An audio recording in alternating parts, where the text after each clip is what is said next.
Good afternoon, Friday afternoon. Happy birthday, Marines. Happy birthday, Marines. Thank you for your service. While we're at it, it is that weekend, isn't it? It's Veterans Day.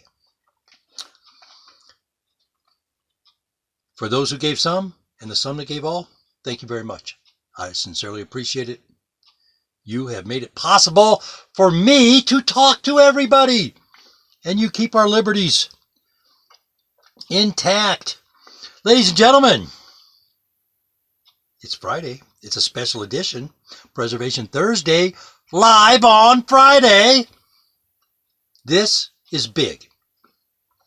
This is big, ladies and gentlemen. The National Mortgage Servicing Association has sent a proposal to, the proposal is entitled Protecting Consumers and Communities. Proposal for standardization of key definition guidance and best practices for the preservation and maintenance of vacant and abandoned residential properties, June 2017. It was submitted to the Consumer Financial Protection Bureau very quietly. Very quietly. I wonder if it's because of a combination of facts. Fact. A standardization of the industry across the board, we've been asking a long time. Fact number one.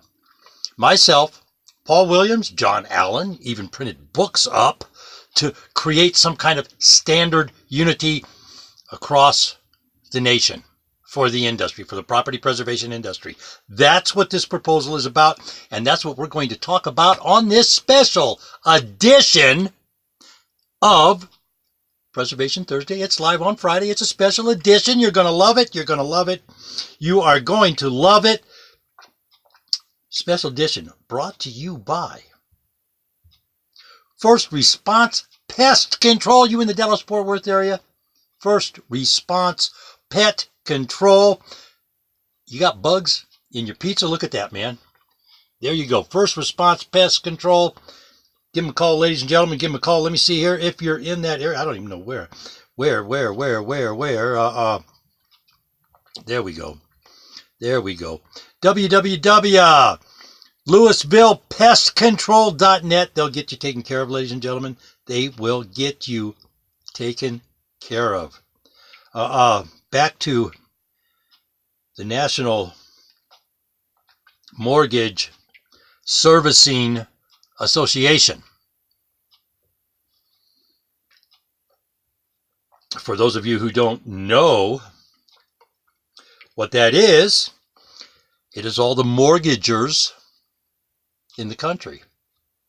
Associate members happen to be Altisource and Assurant and Auction.com, Wells Fargo, Bank of America, Third Fifth Bank, U.S. Bank, all of them.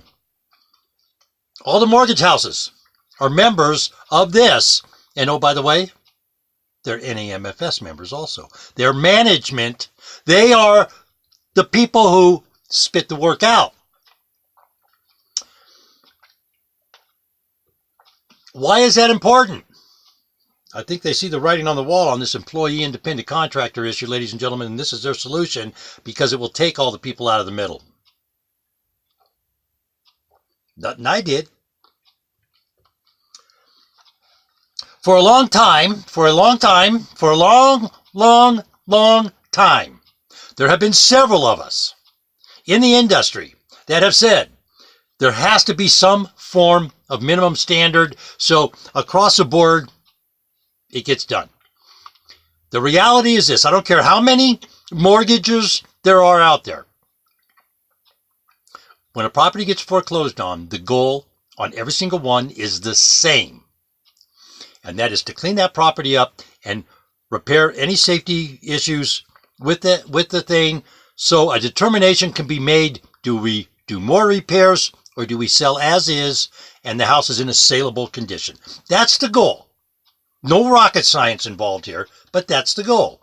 They want to turn that property back over. They want to get more money for it.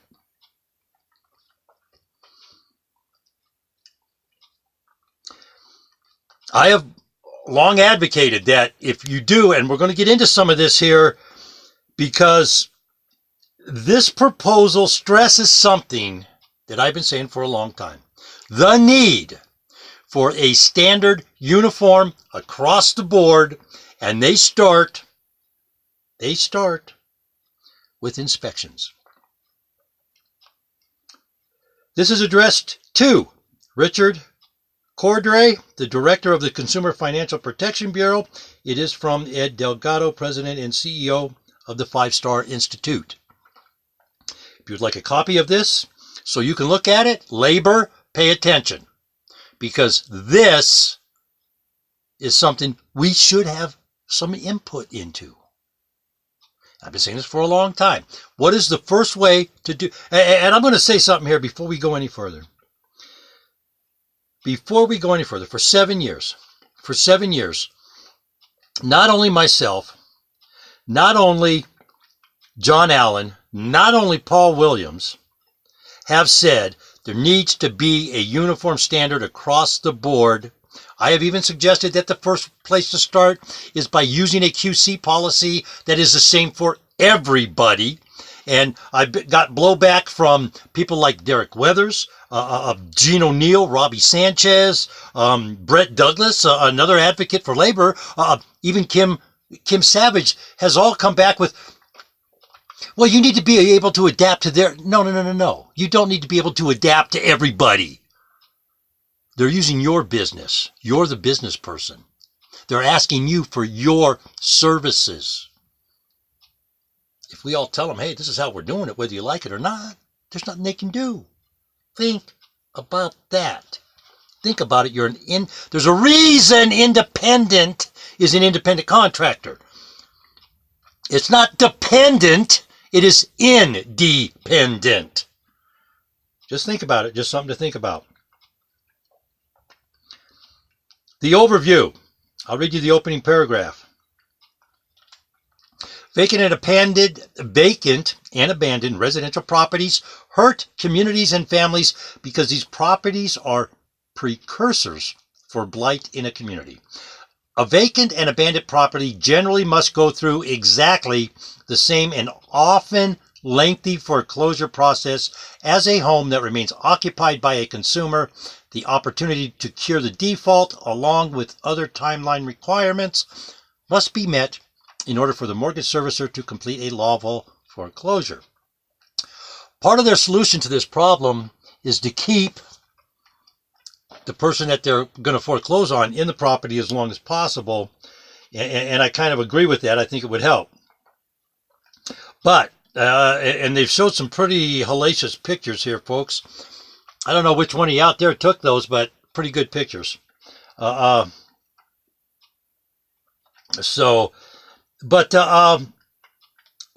of the things that they stress, they offer solutions, and a lot of the solutions, opportunities and solutions.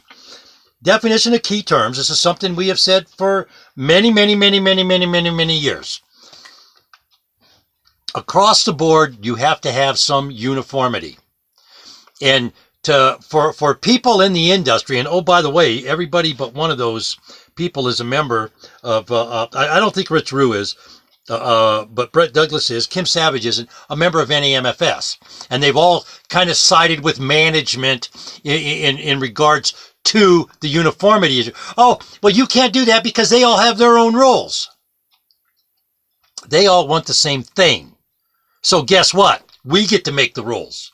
They want one thing. So do we, to get paid. We'll get to that in a bit. So, they're talking about, this is why I think it's important, very important, that anybody who wants a copy of this proposal, if you're in labor, I recommend every member of labor read it. If you have questions, let's ask them and let's push them out, and let's make a push at Consumer Financial Protection Bureau for the following reason. They address the servicers. You, the person putting the money up to complete the services, is the servicer. not the order mill.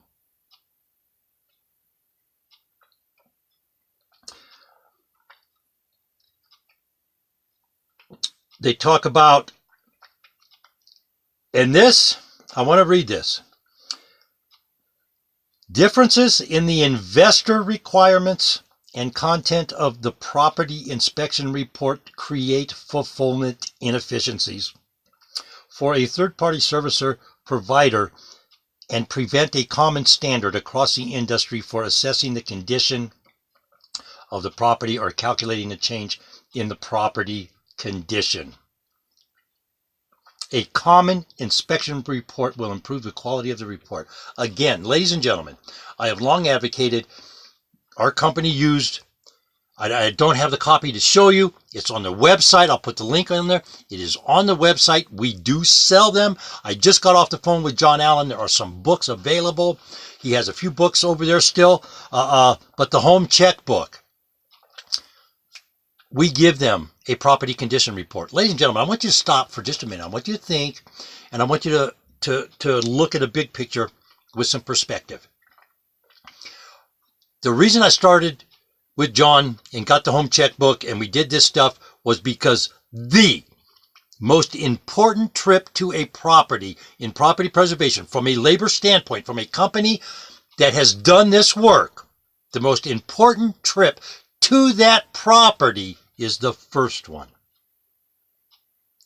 The first one. That is the inspection where you're going to make all the money. You will make all the money on that inspection because you won't keep finding stuff. You'll do it. You'll know at the end of the day how many yards of debris are on this property, how many gallons of hazardous material, are there tires, are there refrigerators that have to go to a special place, are there TVs that have to go to an e-waste facility, are there computers, all of this stuff that gets separated out into the garbage world, into the debris world. You'll know how much is there. You'll know if there's a hole in the roof. You'll know if there's a crack in the foundation. You'll know if windows are cracked, if window sills are leaking. You'll know what to look for because everything is there in the home checkbook. We used to give a property condition report on every property. However, there was a caveat there. People doing those reports, we trained them very well.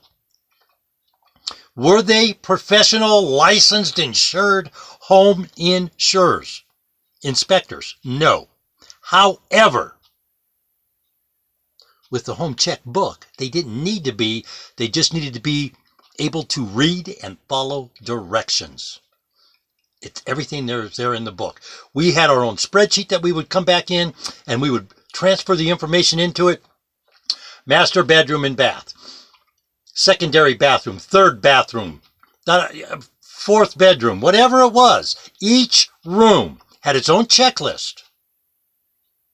The exterior of the property had its own checklist.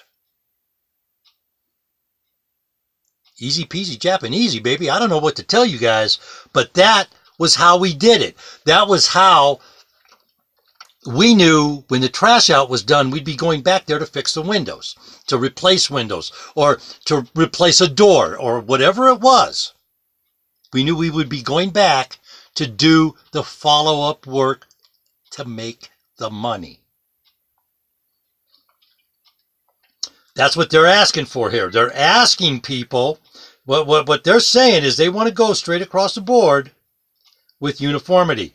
They want to come in and improve the quality of the initial property inspection report, the PIR, whatever you want to call it, the PIR. So, in this proposal, they also talk about premature inspection of properties. They discuss that, securing time frames. But I'm going to read, and I'm going to come, this is, to me, is very, very important. In the conclusion, let me see here. There's one deal in here where they talk about determining occupancy status, and they're looking for occupied, unoccupied, vacant, abandoned.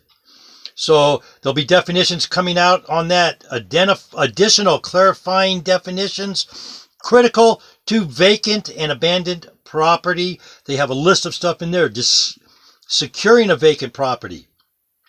But ladies and gentlemen, what I want to talk to you about is E and F section in this. And these are the very critical ones that you need to read and go over. And I'll go over them with you while we're here.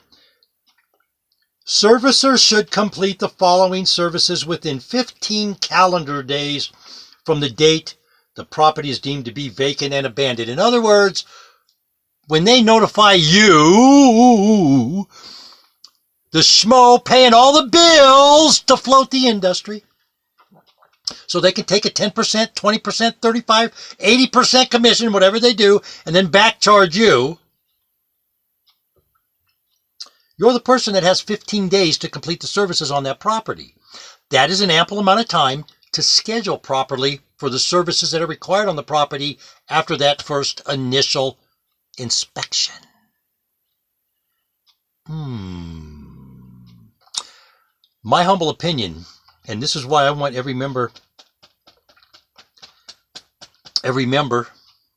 of labor to look at this and study it, because it basically takes the industry apart. It basically takes the property preservation industry apart, because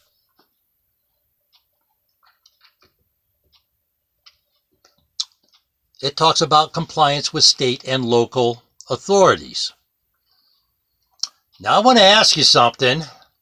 Justice B. Smith,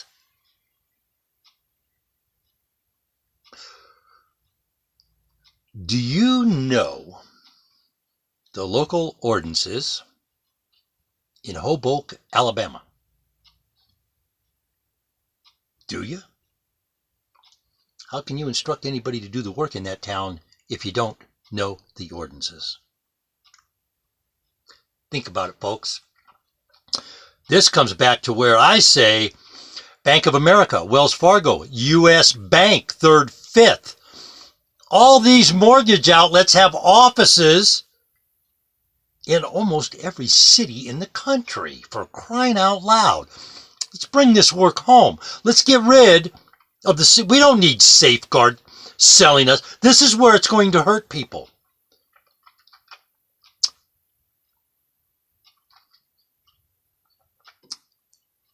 And just for grins, I'm going to throw something out there about SecureView and Invisiboard. It will not pass code. Why doesn't it pass code? Every room needs an egress. If you're doing something, your vacuum cleaner blows up in the hallway, catches the hall on fire, you can't jump through that. It doesn't break. You're going to burn up before it melts. Doesn't pass code. So that big elaborate production that Klein paid for with the fire department beating on the thing with their axes doesn't wash when it comes to code enforcement, ladies and gentlemen. That is a code violation. Can't do it. Can't do it. You can't break it out. Can't break it out. That's why they're doing it. Think about that in your local code. Check your code and city ordinances, ladies and gentlemen. Ask your fire marshal on the local level and push back on Safeguard and Cyprix on their SecureView and Invisiboard. Easy peasy, baby. Easy peasy. Now, but what I want to read, this is what you, the servicer, these are the responsibilities that are going to be laid on your shoulders. These are what you, throwing your hat in the ring, saying, hey, I can do this work. I'm going to do it. I'm going to do a great job. This is what you're going to have to do. Rekey or replace the lock set for one secondary door or primary door to the residence or each unit, leaving at least one other door secured with the original lock set or key when practical. Control access, of course, all that's your securing thing. Remediate exterior property conditions through any of the applicable services. There's a whole list there. Remediate interior property conditions. And of course, they're talking about what we do. Trash outs. Winterization's necessary. Is this right? Is that right? Clean the commodes. Clean the thing. They want a happy home. During the initial inspection of a newly secured, vacant, and abandoned property, the servicer or its service provider will use date-stamped photographs. Pay attention to this. Service provider will use. Now, they have gone from servicer to servicer and service provider. You just became a service provider and got bumped out of money. And we haven't even finished with the proposal, ladies and gentlemen. This is why it's important labor speak up. You're footing the bill to clean these properties. You got to speak up. You got to join in. You got to clap your hands. You got to do something. You don't got to stand tall. You just got to stand. That's all labor got to do is stand. During the initial inspection of the newly secured, vacant, and abandoned property, the servicer or its service provider will use date-stamped photographs, labels, or notations in the completed work order to document the presence of. This has to be the longest sentence I have ever read in my life. This has got a couple commas in it, ladies and gentlemen, okay? We start over. We'll start at labels, because that's where the last comma was. Or notations in the completed work order to document the presence of any property conditions arising from fire, flood, earthquake, hurricane, tornado, boiler explosion, or neglect and deferred maintenance by the consumer or occupants. Any actual or pre-existing condition, not a new sentence, any actual or pre-existing conditions that could reasonably lead to a violation of building health or safety code, posted notices by an authority having jurisdiction over the property, any personal property found on the interior or exterior of the property, and any deferred maintenance from the mortgager or occupant neglect, including unfurnished renovations, repairs, or restorations of the property. Wow. There's a mouthful. They still haven't defined what personal property is. I understand a photograph can have sentimental value. And then they go into ongoing preservation and maintenance of the vacant and abandoned property. Now, many of you get a chicken shit fee. Pardon my language, but that it is. It's a crappy fee for doing the maintenance work. They get paid a lot of money for the maintenance work because this is what they get out of all the stuff you submit to them. This is what they filter out of it. Perform any of the usual and customary seasonable maintenance, including more frequent or less services as required by the community, weather conditions, or property features. Monitor the property for any new building code violations. That's kind of a funny one. Building code violations usually occur when something's being built or remodeled. Routinely inspect the interior of the property to identify any emergent or urgent property conditions, including any hazard events. Monitor the property for any change in occupant status. This tells me maybe they're looking at bringing the work home.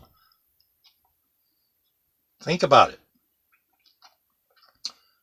Through the posting of a notice at the property, capture, triage, remediate, and document any property condition, inquiries, complaints, or code violations at the property, and provide reasonable access to the consumer, property owner, appraisers, real estate professional, inspectors, or authorities having jurisdiction over the property to conduct any evaluations or assessment of the property conditions. That's you, the Joe Schmo on the street. That's what they're going to want you to do.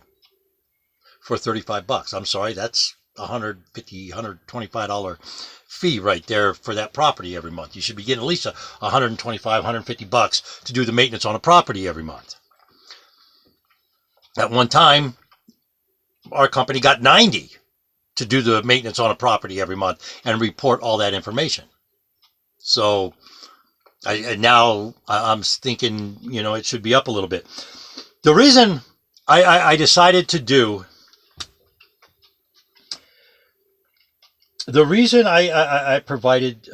decided to do a special report on this, a special podcast, is because I really believe it's time for labor to take a deep breath, step back, And I'm talking to the people like Gene O'Neill, who claims to be labor, and you're a member of NAMFS, and you side with every one of their goofball decisions. Rich Rue, kind of management, he's kind of back and forth. Robbie Sanchez, you guys are all veterans of this industry.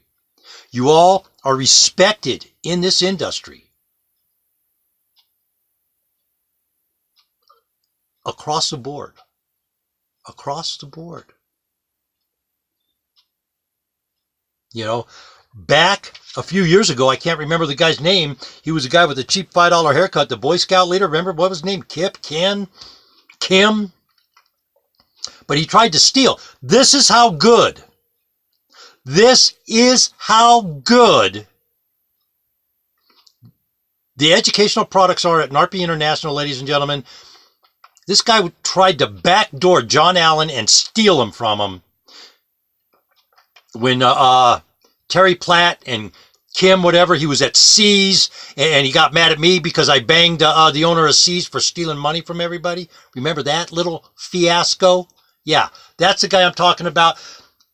This book, the Home Check book, they tried to steal that from John Allen and NARPE International when it was developed.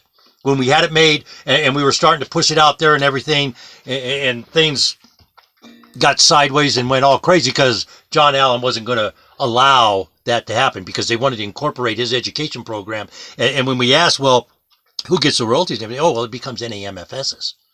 No, it doesn't. No, it doesn't. The man put too much work in it. Other people put too much work in it. And it doesn't belong to NAMFS. It belongs to NARPE International. By the way, the other thing, many of the terms they want to use and standardize in the industry have been copywritten. So we'll see how that plays out. But the big takeaway from this, and I think if labor is to do one thing, you need to sit down, read this. If you have questions, let's get them in discussion, and let's start communicating with what was that gentleman's name? Let's start communicating with Mr. Richard Cordray. Cordray, Mr. Richard Cordray. Why not? Why not? They're doing it. Consumer Financial Protection Bureau, you're a consumer.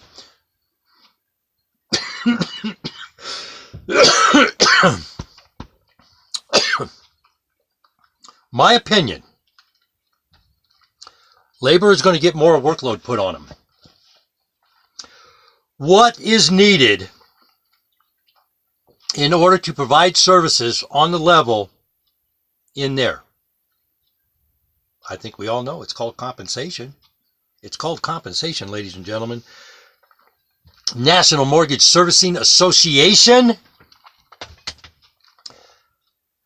in my humble opinion, they're directly responsible for what goes on in the National Association of Management for Stealing, because they dictate the numbers. It's time to come together. Let's start asking questions. You can see if here's what I think the Consumer Financial Protection Bureau needs to be made aware of with this proposal. That Wells Fargo goes to Premier Assets, who goes to Brookstone, who goes to another company to shoot the work out. Why? Wells Fargo has an office in every city in the United States. Why are they giving work to an asset management company to give to somebody else, to give to somebody else, to give to you? That should be stopped. And this is why, ladies and gentlemen, we as labor need to start asking questions, and we need to put something together, and we need to put our end of the deal. We need to put our proposal in front of them and talk to them and say, hey, look, we're the ones doing the work. We need some input. And this could be our way to do it, ladies and gentlemen. I'm going to tag Ben Carson on this on Twitter today.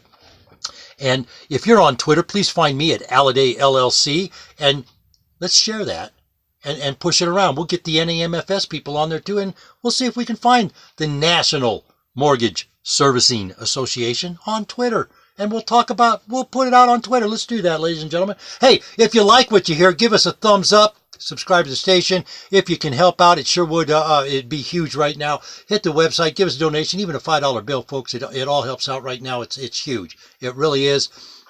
Foreclosurepedia.org, ladies and gentlemen. Foreclosurepedia.org. Up to the minute fraud reporting in the property preservation industry. If you have any comments, got a comment section down below. Not only that, but you can always email me, alladayllc at the Gmail. I'm there. You can find me on LinkedIn. Find me on Twitter. I'll be there. As always, ladies and gentlemen. Oh, before I get out of here, it is a holiday season. Of course, Halloween kind of sets it off, and we roll into Veterans Day, and we have a celebration there, and then it's that time of the year. It's celebration time of the year. It's time to be thankful for what we have and say a prayer and hug our loved ones. Travel safe, folks. And if you are playing and you are partying, use a designated driver. Use a designated driver. We all want to get home safe. We all want to go see Grandma, get that pumpkin pie and maybe some mincemeat pie there, We all want to go say hi. Let's have a great holiday season.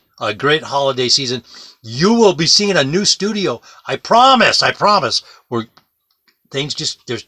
We keep getting the hitch and the giddy up, so it will happen, folks. It's going to happen. Let's have a great day, folks, and let's all be safe out there.